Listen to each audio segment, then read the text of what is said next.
Hello friends, আমি আবার চলে এসেছি তোমাদের সামনে নতুন একটা ব্লগ শেয়ার করতে। তোমাদের সাথে নিয়ে শুরু করলাম আজকের ব্লগ। তো সবার প্রথমে আমি এস ফ্যামিলির যত বন্ধু আছো, ছোট বড়, সবার কাছে আমি হাত জোড় করে ক্ষমা প্রাপ্তি স্বীকার করে নিচ্ছি, কারণ আমার কালকে ব্লগ দিতে পারিনি। তোমরা অনেকেই আমার অপেক্ষা করছিলে জানি, কিন্তু আমার শরীরটা ভীষণ খারাপ থাকার জন্য আমি ব্লগ দিতে পারিনি। তো আজকে দেখো, প্রথমেই আমি হচ্ছে যে চপ, মুড়ি, লিকার চা সমস্ত কিছু নিয়ে ছাদে চলে গেছিলাম। আর ছাদে গিয়ে আমরা তিনজন মিলে খেয়ে নিয়েছি। ভীষণ গরম, তো ছাদেই বসেছিলাম। তো এখন চলে এসেছি, আমি ডিমের ঝোল করব, ডিম আলুর ঝোল করব। তো এই ডিম ক্যারি মশলাটা জানো তো, ডিম ক্যারি কষার এই মশলাটা ভীষণ ভালো। আমার তো ভীষণ ভালো লাগে ডিম ক্যারি মশলাটা দিয়ে ডিমের ঝোল করতে। তো আমি অনেক দিন পরে এই মশলাটা দোকানে পেলাম। তো সেই জন্য আজকে আমি রাত্রিরের ওই ডিনারের জন্য ডিম আলুর ঝোল করে নেব। একটু গামাখা গামাখা তরকারি করব আর কি। তো সেই জন্য আমি চলে এসেছি এই ছাদে, অনেকক্ষণ বসছিলাম। ছাদে বসে থাকার পর আমি এখন চলে এসেছি রান্নাটা করতে।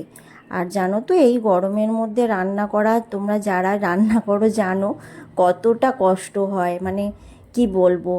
তো এই যে আমি এখন রান্নাটা করে নিচ্ছি। ডিমটা প্রথমে লাল লাল করে ভেজে নেব। আর আমার সমস্ত কিছু আলু, পেঁয়াজ সমস্ত কিছু কাটা হয়ে গেছে, ধোয়াও হয়ে গেছে। তো সেই জন্য ডিমটা আমি যখন চা করেছিলাম তখনই ডিমটা সিদ্ধ করে নিয়েছিলাম। তো এই যে আমি এখন সেটাই ব্যবস্থা করছি। এই যে এখানে আমি একটু জিরে ফোড়ন দিয়ে দিচ্ছি তেলের মধ্যে দিয়ে, আর ডিমটা ভেজে তুলে নিয়েছি। এবার ডিম আলুর ঝোলটা ওই করে নেব। তো যাই হোক, কালকে আমি ব্লগ দিতে পারিনি, আমার শরীরটা ভীষণ খারাপ করেছিল। এই কথাটা বলতেও ভালো লাগে না জানো তো বন্ধুরা। আমার তো শরীর খারাপ করবেই, কিন্তু আমাকে তো ব্লগ দিতেই হবে। কিন্তু যখন একান্ত প্রচণ্ড আমার শরীর খারাপ করে, আমার কোমরের ভীষণভাবে সমস্যা আছে, অনেক কিছু সমস্যাই আছে। তো সেই কারণে আমি একদমই মানে কিছু শেয়ার করতে পারিনি। তো সেই জন্য আমি কালকে ব্লগ দিতে পারিনি। তো যাই হোক, আমারও ভীষণ খারাপ লাগছিল, মানে ওই টাইমটা যখন সন্ধ্যে 6টা বাজে না, তখন মনে হয় দূর, আমি ব্লগটা আজকে কিছু শেয়ারই করতে পারলাম না আমার বন্ধুদের সাথে। এটা একটা অভ্যাসে দাঁড়িয়ে গেছে বলতে পারো।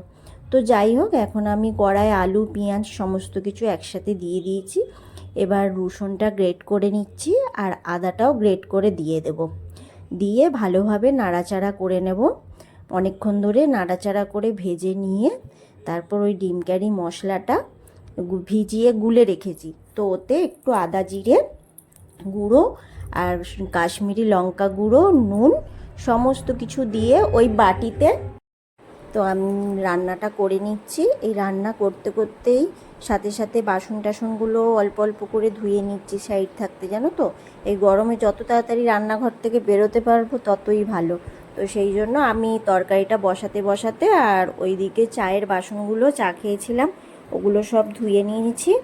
আর এখন তরকারিটা আমি বসিয়ে দিচ্ছি, আর যতটা পারছি গুছিয়ে নিচ্ছি। আর এই যে যেই মশলাটা রেডি করে ভিজিয়ে রেখেছিলাম, তো সেই মশলাটা এখন আমি দিয়ে দেব। তো দিয়ে কিছুক্ষণ কষে নেওয়ার পরে জল দিয়ে দেব। আর এইগুলো করতে করতে বাসন টাসনগুলো ধুয়ে নিলাম।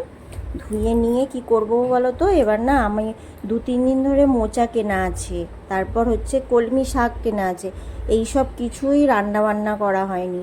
তো ওই জন্য মোচাটা কেটে ফেলবো, আর কলমি শাকটাও বেছে কেটে রেখে দেবো। তাহলে সকালের কাজটা অনেকটা সারা থাকবে, ঝটপট করে আমি সকালবেলা রান্নাটা সেরে ফেলতে পারবো। সেই কারণে ওটাই ভেবেছি যে আজকে আমি রাত্রিরে এটাই করব।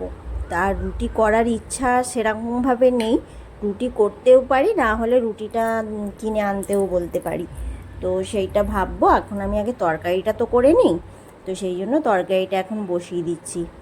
আর হচ্ছে যে তারপর ওগুলো কাটবো, বাছবো, এই সমস্ত করবো। আর মোচা কাটতে তো অনেকটাই সময় লাগে, তোমরা জানো। তো সেই কারণে আর রুটিটা তো করার ইচ্ছাও আছে, আবার ইচ্ছাও নেই। তো দেখা যাক কী হয়। রুটিটা যখন মেয়েকে পড়তে গেছে আনতে যাবে, তখন সেই বুঝে সিদ্ধান্ত নিয়ে বলে দেব। তো চলো, এখন আমি হচ্ছে দুধটা গরম বসিয়ে দিই। আর ওদিকে তরকারিটাও বসানো হয়ে গেছে। আর এপাশে যে সমস্ত আর টুকটাক বাসন টাসনগুলো পড়েছে ওই বাসনগুলো আমি মেজে ফেলবো।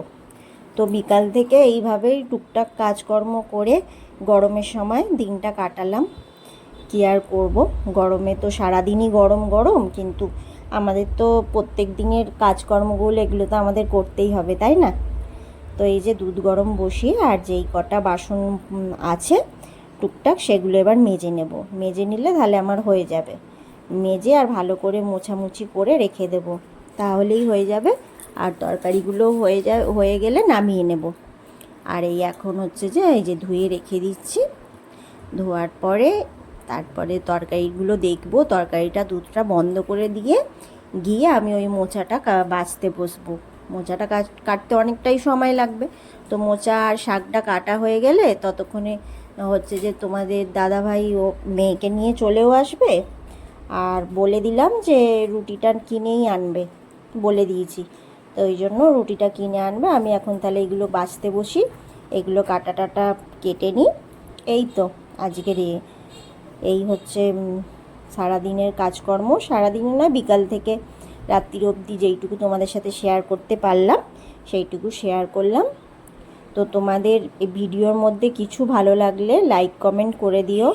আর যারা নতুন বন্ধু আছো, আজকে নতুন আমার ভিডিওটা দেখছো, তারা আমার চ্যানেলটা পারলে সাবস্ক্রাইব করে দিও। হ্যাঁ, আমার পাশে থেকো।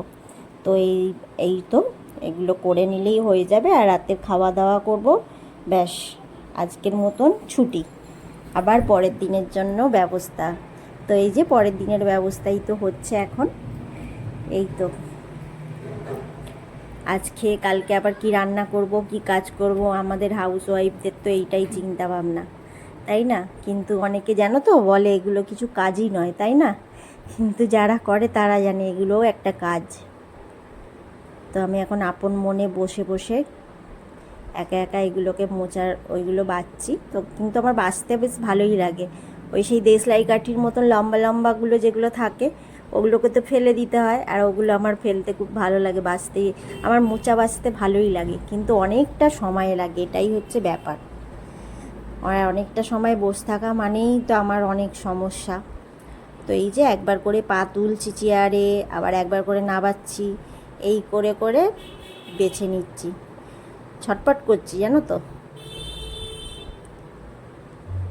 তো বন্ধুরা, ব্লগটা যদি তোমাদের কিছু ভালো লেগে থাকে তাহলে লাইক কমেন্ট করে দিও। তো আজকের মতন ভিডিওটা আমি এখানেই শেষ করছি।